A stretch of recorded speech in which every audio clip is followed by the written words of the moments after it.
Good morning বন্ধুরা। এখন হচ্ছে 7:30 বাজে। আমি অনেকক্ষণ আগে থেকেই জেগে আছি। তো বিছানায় আর কি ওই একটুখানি ঘুম ভাঙার পর শুয়ে থাকতে ইচ্ছা করে, তো সেরকমই শুয়েছিলাম। তারপর উঠে হচ্ছে চুলটা বেঁধে নিলাম। বিনুনি করে রাতে শুই, তো বিনুনিটা খুলে চুলটা হচ্ছে বেঁধে নিলাম। আর এখন হচ্ছে তারপরে হচ্ছে ফ্রেশ হয়ে টুকটাক কাজকর্ম থাকে সেগুলো করে এসে এখন আগে বিছানাটা গুছিয়ে নিচ্ছি।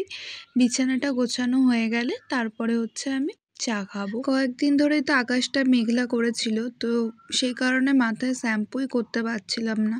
মাথায় অনেকদিন আগে তেল মেখেছিলাম, তো তেল মাখার পরের দিন শ্যাম্পু করি, তো শ্যাম্পুই করতে পারছিলাম না। যেদিন তেল মাখলাম তার পরের দিন থেকেই হচ্ছে ওরকম মানে আর কি বৃষ্টি হলো তারপরের দিন, এবং তারপরে প্রত্যেকটা দিন ওরকম মেঘলা করেছিল, খুব একটা রোদ্দুর ওঠেনি।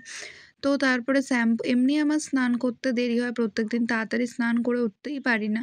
তার ওপর দেরিতে স্নান করে শ্যাম্পু করলে না চুলটা ভিজে থাকলে আবার গোড়াটা ভিজে থাকে, তারও চুল ওঠে, আরও সমস্যা। সেই কারণে আজকে রোদ্দুর দেখছি উঠেছে, তাই জন্য ভাবছি আজকে তাহলে শ্যাম্পুটা করে নিই। আর এখন একটু ওপরে এসেছি, ওপরে এসে ভিডিওটা এডিট করব, আর ঘরটা অন্ধকার লাগছিল সেই কারণে জানালাটা খুলে দিলাম। ভিডিও এডিট করার পর ওপরের ঘরে একটুখানি শুয়েছিলাম চুপ করে। তারপরে এই যে সকালবেলায় যেই সবগুলো আর কি কেচে উপরে ছাদে দিয়ে আসা হয় সেগুলো সব তুলে নিলাম। আর আজকে দেখো বেশ ভালো কিন্তু রোদ্দুর উঠেছে। আর এখন নিচে গিয়ে হচ্ছে টিফিন খেয়ে নেবো। টিফিনে হচ্ছে খাবো পাতা বাটা, ওই আগের দিন ধনে পাতা বাটা ছিল, তো মা রেখে দিয়েছিল। মা বললো তাহলে গরম ভাত করেছি, তাহলে দুটো এই পাতা বাটা দিয়ে ভাত খেয়ে নিতে। তো সেটাই খেয়ে নিলাম। আর এখন একটুখানি দোকান গিয়েছিলাম, কিছু জিনিস আনার ছিল। এদিকে হচ্ছে এটা হচ্ছে গুড় নিয়ে এসেছি, গুড়টা বেশ ভালোই। আর এদিকে হচ্ছে একটা সার্ফের প্যাকেট নিয়ে এসেছি। তো এটা মানে 500 যে প্যাকেট সানলাইট ওটাই নিতাম, কিন্তু দোকানে ছিল না, তাই মানে এমনি ইউজের জন্য আর কি ওটাই নিয়ে এলাম। আবার যখন বড়টা আসবে তখন ওটা আনা হবে। আর এদিকে হচ্ছে দুটো হচ্ছে সাদা তেলের প্যাকেট এনেছি। আর এদিকে আরও কিছু টুকটাক নিয়ে এসেছি, একটা ডালিয়া নিয়ে এসেছি, ডালিয়ার প্যাকেট নিয়ে এসেছি। আজকে হচ্ছে নীল ষষ্ঠী, তো সেই কারণে মা ঠাম্মা উপোস করবে। উপোস বলতে হচ্ছে সকাল থেকে না খেয়েছিল, তারপরে হচ্ছে পুজো দিয়ে তারপরে হচ্ছে খেয়েছে, আর সারাদিন হচ্ছে নিরামিষই খাবে। ওই আর কি ডালিয়া রান্না হবে আজকে।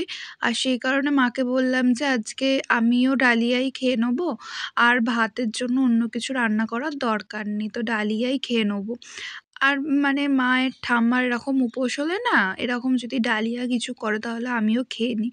শুধু শুধু ভাত হয়েছে, কিন্তু ভাতের সাথে আর কোনো কিছু আর বললাম না যে করতে।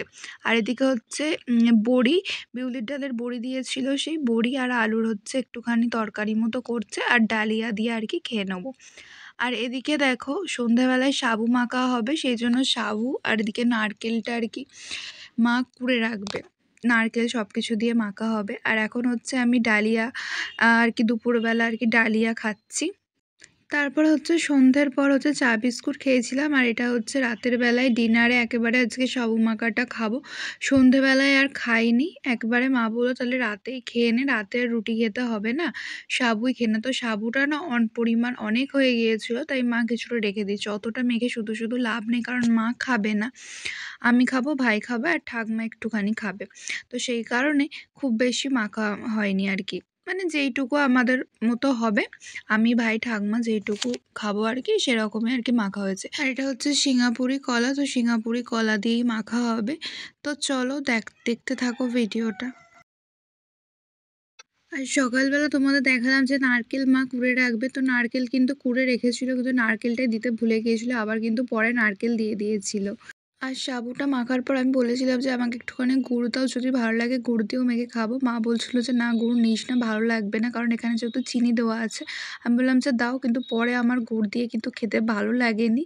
তো চলো আজকের ভিডিওটা এইটুকুই, সবাই ভালো থেকো, টাটা।